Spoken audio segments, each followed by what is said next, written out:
emperador de Tlalpan ha atacado nuevamente. ¡Tres hermanas muertas! ¡Ellos no hicieron nada! ¡Nosotros tenemos que morir más y fuerte! Vamos a abrir nuestras puertas No soy tuya. para que cualquier mujer que desee se pueda unir a la policía del Distrito Federal. Hi, I'm Sophia Jessica, and this is Angel, and welcome to the fan carpet. How are you today, Fernando? I'm great, Marc. How are you? Yeah, doing well, thanks. Doing well. So it's wonderful to speak to you today. Was there a defining moment for you to get into the industry?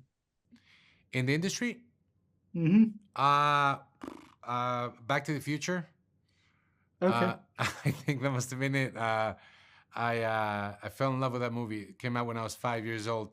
And a big mistake my stepfather made when he brought home a video camera when I was 8. And from that point on, my brother and I just made home movies of all kinds and throughout our entire teenage life. And then, you know, it seemed pretty obvious to my mother that I would end up doing this. So I was very fortunate to have discovered it early on. That's awesome. That's a great film. Yeah. All of them. So what was it about LAS Azules that made you want to be involved, and what do you look for in a project to be involved in? Yeah, well, I guess what I look for is just like, you know, first, whether I would watch the show. Like, I've never worked on something that I wouldn't watch as an audience, you know, like, and I think that if you're a musician and you'd be a fan of your own music, then I think it's worth making it. I think the problem starts when you start to make something for somebody else or for somebody else's taste. So I think that's my first criteria is that. I think the way I got into the Azules was that I just basically read it in a newspaper that a friend of mine shared, a co-writer in the show, and I started digging into it to see. Because it felt so strange to me that in 1971, when there was like the most amount of government repression and police brutality, and we had just come out of the worst massacre in history in Mexico, Mexico decided to invite women into the police. It felt like there were two events that didn't coincide. So I started digging a little bit. I got suspicious, and when I spoke to one of the original women in blue, she told me how it was never the intention of the government to invite women into the police. It was the intention of the government to change the image of the police so they would stage this publicity stunt, bring women into the police, but not give them guns, not let them investigate, not let them arrest anybody.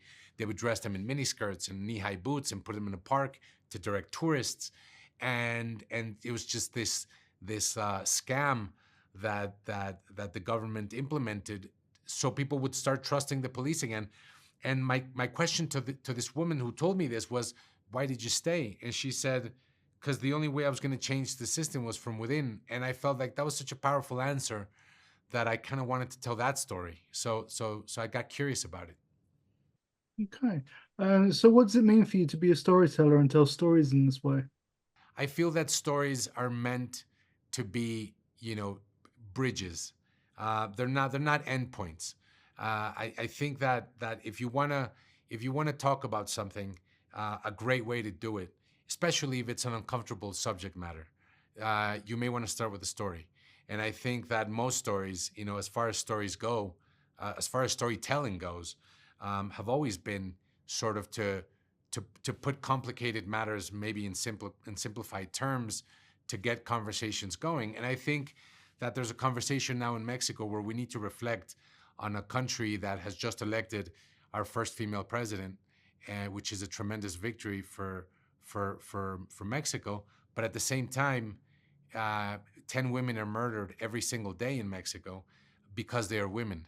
So to have these two polarizing truths, I think deserves a conversation. And I believe that the Azules, what it does, it sets the table for a conversation for an event in 1971 that we really haven't talked about at all. And in a way, we need to reflect on how we've managed to improve dramatically in one area and worsen dramatically in another. Awesome. Well, thank you so much for your time and good luck with the series. Thank you so much. Thank you for your time. Thank you. Thank you for watching The Fan Carpet. Please follow us on Facebook, X, and Instagram for more content. Bye for now.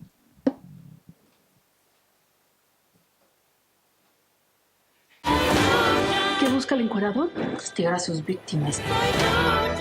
Dice advertir. Va a volver a matar.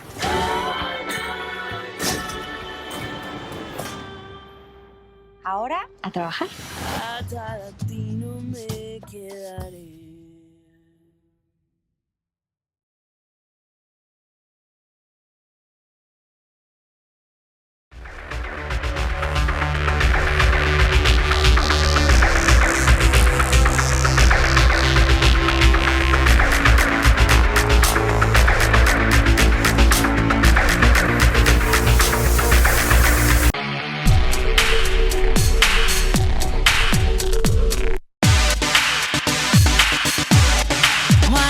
You show what you can do.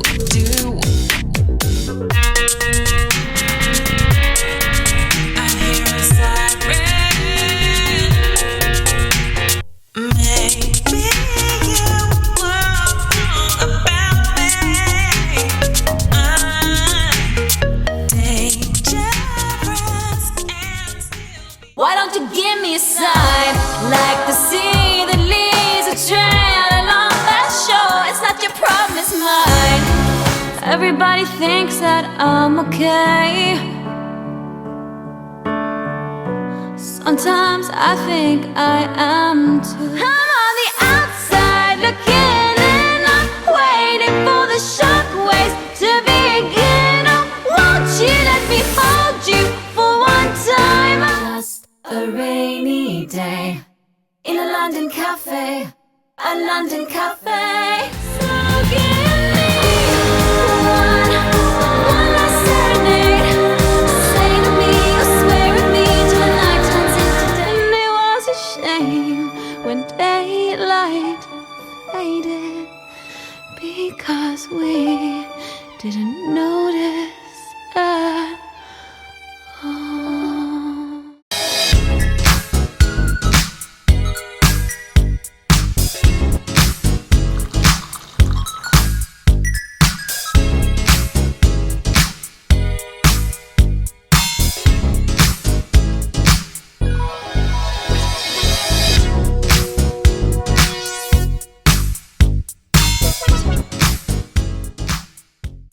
Thank you for watching The Fan Carpet. If you like this video, be sure to click that thumbs up button at the bottom of your screen.